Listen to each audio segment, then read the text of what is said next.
Hello everyone.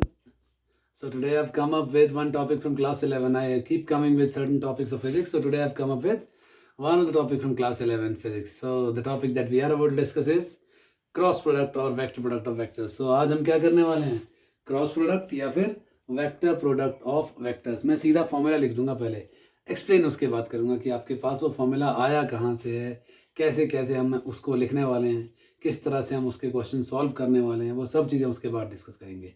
सो मान लो मेरे पास दो वेक्टर्स हैं और दो वेक्टर्स कौन से हैं, ए और बी. अब मैं लिख देता हूँ मेरे पास वेक्टर ए और ये वेक्टर बी,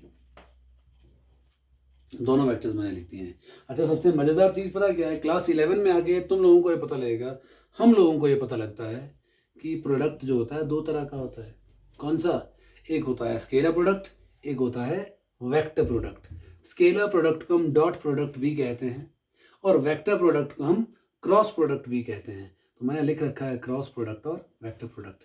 तो यहाँ जो आपका क्रॉस प्रोडक्ट और वेक्टर प्रोडक्ट है उसको हम यहाँ एक्सप्लेन करने वाले हैं थोड़ा सा डिटेल में, ताकि आप लोगों को ये चीज़ें काफ़ी अच्छे से क्लियर हो जाएं.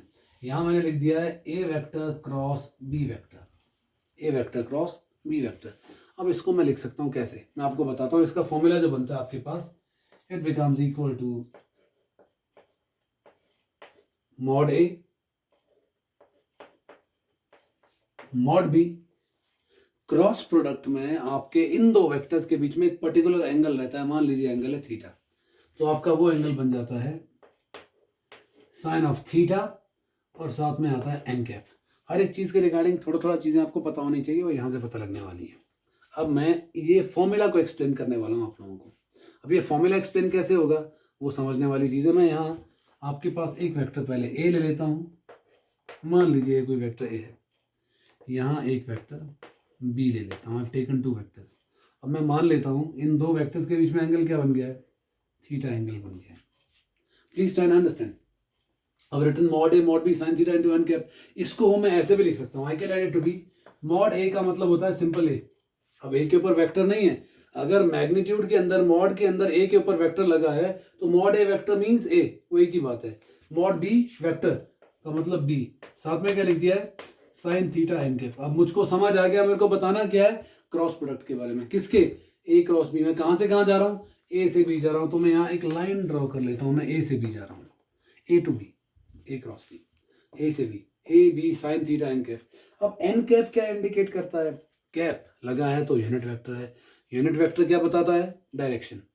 तो अगर आप रिकॉल करें दो वेक्टर्स का जो डॉट प्रोडक्ट होता है, it always comes out to be a scalar. Dot product of two vectors always comes out to be a scalar. But cross product of two vectors always comes out to be a vector. अब vector कब आएगा, vector आपको शायद सबको पता है, vector is that physical quantity which is having its magnitude as well as direction. Magnitude तो almost सभी का आ जाता है, डायरेक्शन के लिए हमें क्या चाहिए, एन कैप. तो एन कैप क्या इंडिकेट कर रहा है कि आपके पास इसका क्रॉस प्रोडक्ट क्या दे रहा है, डायरेक्शन दे रहा है. तो एन कैप आपके पास सिर्फ डायरेक्शन बताने के लिए होता है बेटा. मॉड ए इस वेक्टर ए का मैग्नीट्यूड, मॉड बी इस वेक्टर बी का मैग्नीट्यूड. सो मेरा फॉर्मूला क्या बन जाता है, A B sine theta N cap, पहली चीज. अब इसको थोड़ा सा आगे लेके चलते हैं. द पॉइंट इज बेटा, जब दो वेक्टर्स को हम क्रॉस प्रोडक्ट निकालते हैं, इसका क्रॉस प्रोडक्ट निकालने के लिए हमारे पास फॉर्मूला तो अवेलेबल है, that is A B sine theta N cap. लेकिन इसका जो डायरेक्शन है अगर वो निकालना है, वो कैसे निकालेंगे. अब वो निकालने के लिए यहाँ एक मैकेनिज्म है जो आपको समझना पड़ता है. इसके लिए फॉर्मूलाज होते हैं, कॉन्सेप्ट्स होते हैं. 10th में आप लोगों ने मैग्नेटिक फील्ड को लेकर पढ़ा है, राइट हैंड थंब रूल पढ़ा हुआ है.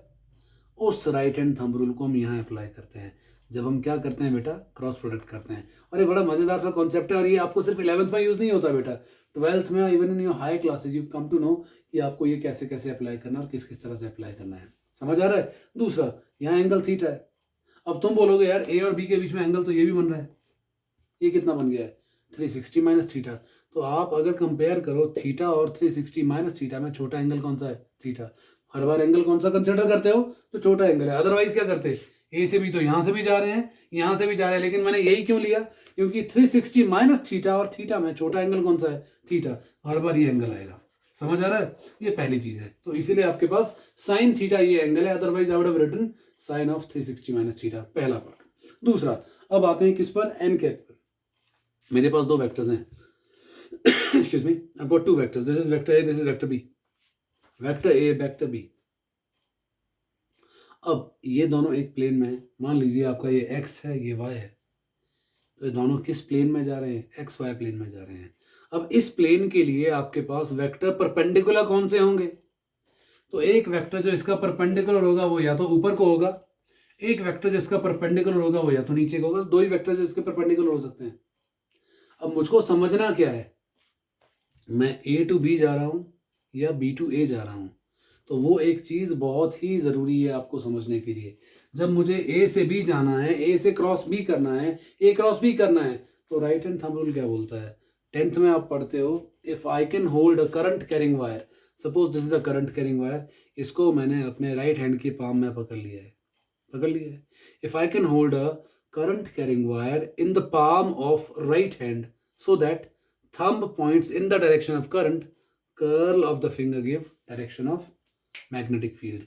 हमने 10th में पढ़ा है. लेकिन यहाँ मैकेनिज्म क्या है? आपके पास A से B जाना है तो कर्ल भी कहाँ जाएगा? A से B जाएगा. अगर ये B से होता तो ये डायरेक्शन ऐसा होता, B to A. लेकिन मुझे कहाँ से जाना है? A से B की ओर. A से B जाएगा तो कर्ल ऐसा जाएगा. अब ये थंब कहाँ पॉइंट कर रहा है? ऊपर की ओर पॉइंट कर रहा है. अगर थंब ऊपर की ओर पॉइंट कर रहा है तो A और B का जो क्रॉस प्रोडक्ट है वो भी कहां को पॉइंट करेगा? ऊपर की ओर पॉइंट करेगा. ये पहली चीज है. So that is how it goes. मुझको मालूम है A और B के बीच में छोटा एंगल क्या है? थीटा. तो साइन थीटा आ गया है. तो ये जो एन कैप है, ये एन कैप आपका इस डायरेक्शन में जा रहा है बेटा. जो आपके पास ये जो साइड है ये क्या रिप्रेजेंट कर रहा है? A और B का क्रॉस प्रोडक्ट रिप्रेजेंट कर रहा है. अब इसको हम थोड़ा सा मॉडिफाई करते हैं. बजाय ए बी साइन थीटा करने के what will I do now? I do it as B cross A.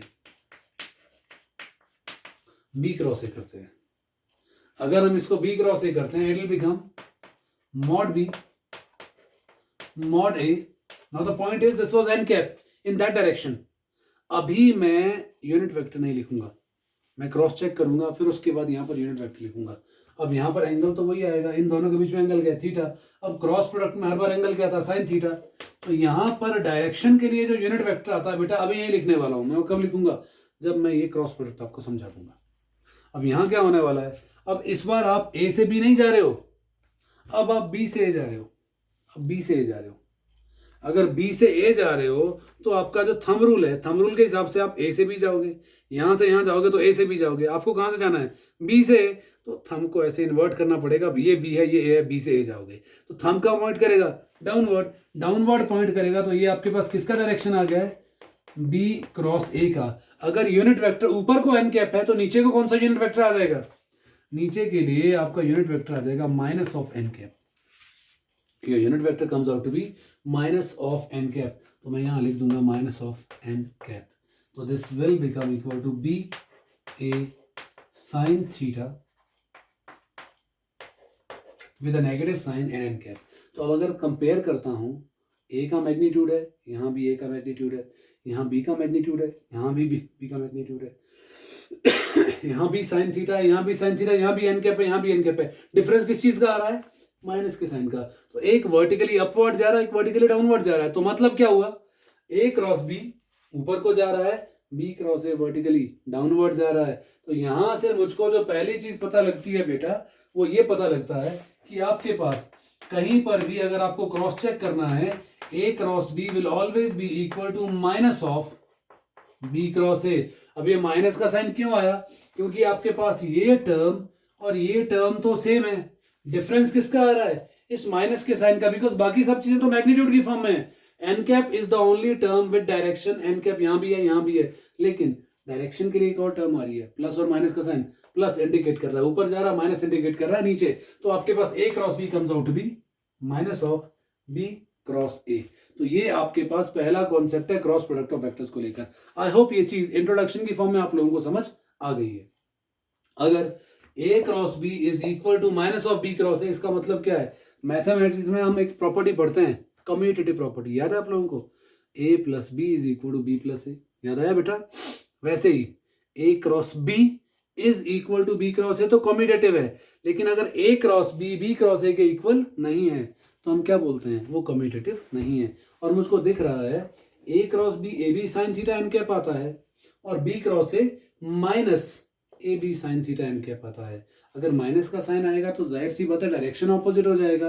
अगर डायरेक्शन ऑपोजिट हो जाएगा तो यहां से हमको क्या पता लगता है कि ये दोनों इक्वल नहीं होते हैं। तो हमारे पास एक चीज को लेकर क्लैरिटी यहां पर आ जाती है। I hope you understood. अभी अब ये चीज हमारे पास A cross B minus B cross A की फॉर्म में आ गया है। तो पहली चीज जो मुझको समझ आनी चाहिए थी इसकी प्रॉपर्टीज की फॉर्म में कि आपके पास क्रॉस प्रोडक्ट और वेक्टर प्रोडक्ट का जो पहला प्रॉपर्टी है A cross B is not equal to B cross A. क्यों? क्योंकि ए क्रॉस बी किसके इक्वल होगा? Minus of B cross A के, क्योंकि वहां पर माइनस का साइन आ गया है। अब ए क्रॉस बी ऊपर जा रहा है, बी क्रॉस ए नीचे जा रहा है, तो A cross B cross A equal नहीं हो सकते। तो हम क्या बोलेंगे? It is not commutative. तो हमारे पास जो पहला प्रॉपर्टी आता है it is not commutative in nature. Then comes your second property, दूसरा प्रॉपर्टी। बहुत मजेदार कॉन्सेप्ट है बेटा आपका क्रॉस प्रोडक्ट का, प्रोवाइडेड आपको ये चीजें समझ आ रही हैं। और मुझे लगता है जहां तक हम अभी कर रहे हैं ये चीजें आप लोगों को क्लियर हो रही हैं। दूसरा कॉन्सेप्ट जो आपके पास आता है वो आता है डिस्ट्रीब्यूटिव प्रॉपर्टी का, बिकॉज हम मैथ्स में ये प्रॉपर्टीज पढ़ते हैं। A cross of B plus C, A cross of B plus C. जब A cross of B plus C आप करते हैं it will become A cross B plus A cross C. अगर आपके पास ये चीजें इस तरह से जाती हैं हम क्या बोलते हैं? A cross of B plus C. A cross B plus A cross C comes out to B A cross B plus A cross C. हम बोलते हैं this is distributive in nature. इसको हम क्या कहते हैं बेटा? It becomes distributive in nature. तो आप बोल दोगे आपका cross product is distributive in nature. तो दो प्रॉपर्टीज आपके पास आ गई हैं। कौन सी आ गई है? एक तो ये कम्यूटेटिव नहीं है, दूसरा ये डिस्ट्रीब्यूटिव है। डिस्ट्रीब्यूटिव मींस डिस्ट्रीब्यूट हो जाती है, ब्रेक हो जाती है आपके पास। इसी तरह से आपका थर्ड प्रॉपर्टी आता है। थर्ड प्रॉपर्टी आता है product of vector with itself. As if मैं बोलता हूं यहां पर थर्ड प्रॉपर्टी आपके पास, एक वेक्टर ए है, इस वेक्टर को अपने आप से, मतलब ए को मैं ए से मल्टीप्लाई कर देता हूं। अगर ये प्लीज आपके पास क्लियर हो जाता है तो हम ए क्रॉस ए को सिंप्लीफाई करते हैं। अब आपका जो ए क्रॉस ए है उस ए क्रॉस ए के रिगार्डिंग में कहता हूं, मान लीजिए मेरा वेक्टर ए इधर जा रहा है तो ए इधर जा रहा है, दूसरा भी क्या है ए और ए दोनों सेम डायरेक्शन में, तो एंगल बीच में क्या आ जाएगा? Zero.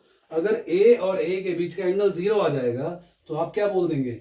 It will become A mod A sine zero. अब डायरेक्शन का तो कोई फर्क ही नहीं पड़ता है, वो तो एक ही डायरेक्शन में है। अगर वो एन कैप है तो एन कैप लिख देते हैं यहां पर, that comes out to be n cap only. लेकिन यहां पर आई और आई के बीच में एंगल क्या आ गया? जीरो। तो आपके पास ए क्रॉस ए क्या बन जाएगा? जीरो। तो आप सीधा क्या बोल दोगे? इफ यू अगर आप क्रॉस प्रोडक्ट करते हो एक वेक्टर का अपने आप से, मतलब if you are multiplying A with A and we are doing cross product, we are not doing dot product. If we are having cross product of vector a with vector a, the end result will turn out to be zero. क्यों? क्योंकि उन दो के बीच का angle क्या आएगा? Zero. ऐसे ही b cross b zero, c cross c zero. अब कोई भी वेक्टर आप ले लोगे बेटा that will comes out to be zero.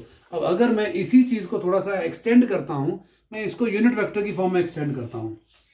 अगर आप इसको यूनिट वेक्टर की फॉर्म में एक्सटेंड करते हो तो यूनिट वेक्टर क्या इंडिकेट करेगा? आपका यूनिट वेक्टर बताएगा आपका I cross I. I cross I comes out to be mod I and then will be having sine zero. क्यों? क्योंकि आपके पास आई और आई के बीच में एंगल जो बन रहा है वो बन रहा है जीरो। तो मॉड आई का वैल्यू 1, मॉड आई का वैल्यू 1 और साइन जीरो का वैल्यू 0। सिंपल सा मैकेनिज्म। यूनिट वेक्टर का मैग्नीट्यूड क्या आ जाता है? 0। तो अगर आई क्रॉस आई 0 है, साइन जीरो तो क्योंकि 0 होता है ना बेटा, sine zero is always 0। If I cross I is 0, J cross J will be 0, के क्रॉस के विल बी 0। तो आप यहां से सारी चीजें सिंप्लीफाई करके निकाल सकते हैं। I cross I 0, I can directly write it to be J cross J is also 0.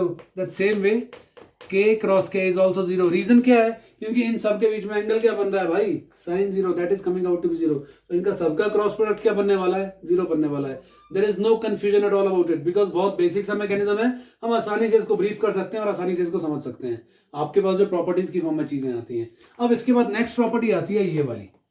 आपको शायद याद होगा एक्स एक्सिस की डायरेक्शन में आपका यूनिट वेक्टर आता है आई कैप, y की डायरेक्शन में j कैप और z की डायरेक्शन में k कैप। अगर ऐसा हम कॉन्सेप्ट लेके चलते हैं, आपको अगर आई क्रॉस जे करना पड़ता है, आई क्रॉस जे, मान लीजिए ये आपका एक्स एक्सिस है, ये आपका वाई एक्सिस है, और एल्स ये आपका एक्स एक्सिस है, वाई एक्सिस है, कोई भी ले लो, मान लो ये एक्स है, ये वाई है और ये जेड है। तो एक्स की डायरेक्शन में आपका यूनिट वेक्टर आई, वाई की डायरेक्शन में जे और जेड की डायरेक्शन में के। अब आई और वाई के बीच में, सॉरी एक्स और वाई के बीच में एंगल 90, वाई और जेड के बीच में एंगल 90, जेड और एक्स के बीच में भी एंगल 90, क्योंकि ये म्यूचुअली परपेंडिकुलर है।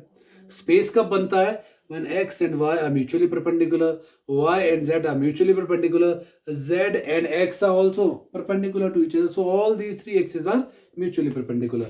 जब इसको सिंप्लीफाई करते हैं बेटा, i क्रॉस j, आप कहां से कहां जा रहे हो? i से j जा रहे हो, i से j जा रहे हो, थंब कहां पॉइंट कर रहा है? In the direction of z axis. दोबारा i इधर है, j इधर है, i से j जा रहे हो, कर्ल थंब कहां पॉइंट कर रहा है? अपवर्ड डायरेक्शन में। किसकी डायरेक्शन में? k की। तो i cross j comes out to be mod i, it comes out to be mod j। अब इन दो के बीच का एंगल क्या है? 90, तो it will become sin 90 and sin 90 comes out to be 1। अब यूनिट वेक्टर कौन सा आएगा?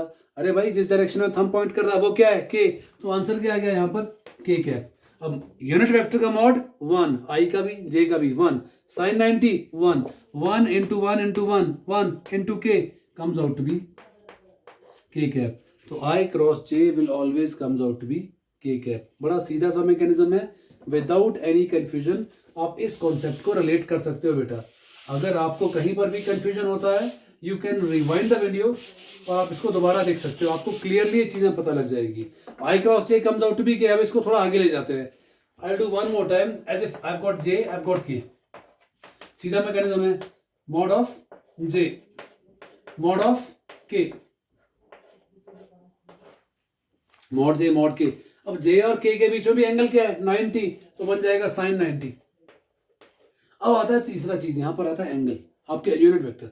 यूनिट वेक्टर कैसे आएगा? अब ध्यान से देखना है बेटा, आपके पास ये आ गया है एक्स एक्सिस, ये आ गया है वाई एक्सिस, वो आ गया Z, X Y and this one is Z. And what is this? J and K. J आपका किसके अलोंग होगा? वाई के किसके अलोंग होगा? जेड के, आई किसके अलोंग होगा? एक्स के। अब द पॉइंट इज, आप जा रहे हो जे से के की ओर, आप यहां से यहां जा रहे हो। अगर मैं right hand thumb rule apply करता हूं तो ये जाएगा कहां से? जेड से वाई, यानी कि के से जे की ओर को, के से जे की ओर को। लेकिन आई कहां पॉइंट कर रहा है? आई तो बाहर को पॉइंट कर रहा है आपका। I is pointing outward, J is going that side, K is going upward and I am going from J to K. अगर मैं जे से के की ओर जाता हूं बेटा, जे आपका ये है, के आपका ऊपर को है, तो जे से के जाओगे, थंब कहां पॉइंट करेगा? एक्स की ओर, तो आपके पास कौन सा वेक्टर आएगा? आई कैप। तो इसकी जगह हम क्या लिख देंगे? आई कैप। अब मॉड आई, मॉड जे 1, मॉड के 1, sin 90 1, साथ में क्या आ गया? सिर्फ I cap. So in that manner I cross J comes out to be K. That same way J cross K comes out to be I. In that same way lastly will have it to be K cross of I coming out to be J, for the same reason, because आपके पास यहां पर direction का एक mechanism रहता है और हर बार इन angles, in unit vector के बीच का जो एंगल रहेगा वो क्या रहेगा? 90 डिग्री। तो हम इनको आसानी से रिलेट कर सकते हैं बेटा सब मैकेनिज्म की फॉर्म में। अब यहां से इसको थोड़ा सा आगे लेके चलते हैं। कैसे? आई क्रॉस जे केम एज के। अगर मैं जे क्रॉस आई करता हूं, मैं इसको देखता हूं, चेक करता हूं बेटा क्या वैल्यू आता है। हम लास्ट पार्ट इसका देखेंगे आपका डायरेक्शन की फॉर्म में, बिकॉज ये चीजें रिवर्ट हो जाएंगी, रेसिप्रोकेट हो जाएंगी। जैसे मैंने लिखा था यहाँ पर, मैं एक फॉर्मूला लिखने वाला हूँ इन सभी के कॉरस्पॉन्डिंग, और इन फॉर्मूला के कॉरस्पॉन्डिंग आपको क्लियरली पता लग जाएगा जब आप आई क्रॉस जे करोगे। आई क्रॉस जे विल बिकम के, जे क्रॉस के करोगे, जे क्रॉस के will become I. That same वे जब के क्रॉस आई करोगे, ये क्या बन जाएगा? जे। अब याद कैसे रखना है? आई जे के, आई क्रॉस जे के, जे क्रॉस के आई, के क्रॉस आई जे। सीक्वेंस चल रहा है आपके पास, तो इन तीनों को याद रखा जा सकता है। लेकिन जब मैं इसको करता हूं आई क्रॉस जे के बजाय जे क्रॉस आई, मैकेनिज्म वही है, डिफरेंस कोई नहीं है। ये बन जाएगा मॉड जे, ये बन जाएगा मॉड आई, ये बन जाएगा sin 90। लेकिन मैं यहां पर यूनिट वेक्टर मेंशन नहीं कर रहा हूं। क्यों? क्योंकि मैं एक डायग्राम ड्रॉ कर रहा हूं आपके पास। एक्स एक्सिस तो ये आई कैप, वाई एक्सिस तो जे कैप, जेड एक्सिस तो के कैप। तीनों एक्सिस मेरे पास आ गई है। अब क्या हो रहा है बेटा? हम जे से आए जा रहे हैं, ये जे है, ये आई है। अगर मैं आई से जे जाता तो थंब कहाँ पॉइंट करता, के की ओर, लेकिन मैं कहाँ से कहाँ जा रहा हूँ, जे से आई की ओर। Right hand thumb rule, right hand thumb rule क्या बोलता है, ये आपका जे है, ये सामने को आई है, तो जे से आई जाओगे, थंब कहाँ पॉइंट करेगा, डाउनवर्ड, तो यहाँ से आपका डायरेक्शन कहाँ को आएगा, नीचे। ऊपर को अगर के कैप यूनिट वेक्टर है तो नीचे को यूनिट वेक्टर क्या बन जाएगा, minus of K cap, it will become minus of K cap. तो आपका बेटा ये वैल्यू क्या बन जाएगा, mod J mod I sine 90 into minus K, इसका वैल्यू 1, इसका वैल्यू 1, इसका वैल्यू 1, तो J cross I comes out to be minus K cap. That same way J cross K comes out to be I and K cross J comes out to be minus I, K cross I comes out to be J and I cross K comes out to be minus J. तो आप इसको reciprocate कर लोगे, हर बार आपके पास जो direction का value है वो क्या हो जाएगा, चेंज हो जाएगा, डायरेक्शन का साइन चेंज हो जाएगा। एक केस में ये आ रहा है आई क्रॉस जे प्लस के, जब जे क्रॉस आई किया ये बन जाएगा माइनस के। तो ये चीज हर बार आपके पास चेंज हो जाएगी बेटा, जो फॉर्मूला आपको बता रहा है, के क्रॉस आई जे, आई क्रॉस के जे। तो ये फॉर्मूलाज हमारे पास आ जाते हैं किसके कॉरेस्पॉन्डिंग, क्रॉस प्रोडक्ट और वेक्टर प्रोडक्ट के कॉरेस्पॉन्डिंग। अब यहाँ पर मैं आपको एक फॉर्मूला तो बता चुका हूँ पहले ही, वो फॉर्मूला क्या था, जो पहला फॉर्मूला मैंने आपको समझाया था, that formula was of A cross B, that formula was of a cross b and that came as a b sin theta n cap। अगर आपको न्यूमेरिकली n कैप का वैल्यू निकालना है तो n कैप का वैल्यू क्या आ जाएगा, your value of n cap comes out to be a cross b upon ab sin theta, upon ab sin theta। इसको याद रखना है एज इक्वेशन नंबर 1, क्योंकि मैं यहाँ पर थोड़ी सी मॉडिफिकेशन करने वाला हूँ, मैं इसको थोड़ा मॉडिफाई करने वाला हूँ इसी फॉर्मूला को। अब अगर मैं इसका मैग्नीट्यूड लेता हूँ, सॉरी इसे इक्वेशन नंबर 1 मान लेते हैं, इसे इक्वेशन नंबर 2 मान लेते हैं, 1 और 2। अब मैं इक्वेशन नंबर 1 का मैग्नीट्यूड ले लेता हूँ, अगर मैं इसका मैग्नीट्यूड ले लेता हूँ बेटा, ये क्या बन जाएगा, mod of A cross B. अब ए क्रॉस बी तो A B sine theta N cap के इक्वल है, तो ये क्या बन जाएगा, ए का मैग्नीट्यूड तो पहले से ही है तो A as it is, B का मैग्नीट्यूड भी पहले से ही है B as it is, sine theta angle है तो आपके पास इसका वैल्यू भी पॉजिटिव आ गया है साइन थीटा, बच क्या गया है एन कैप। अब यूनिट वेक्टर का मैग्नीट्यूड हमेशा क्या होता है 1, तो अगर एन कैप का मैं मॉड ले लेता हूं, ये क्या बन जाएगा इनटू 1, तो आपके पास ए क्रॉस बी का वैल्यू क्या बन जाएगा मैग्नीट्यूड में, it comes out to B A B sine theta. अगर आप यहां ध्यान से देखें, what is this, A B sine theta, तो ए बी साइन थीटा की जगह मैं क्या लिख सकता हूं, magnitude of A cross B.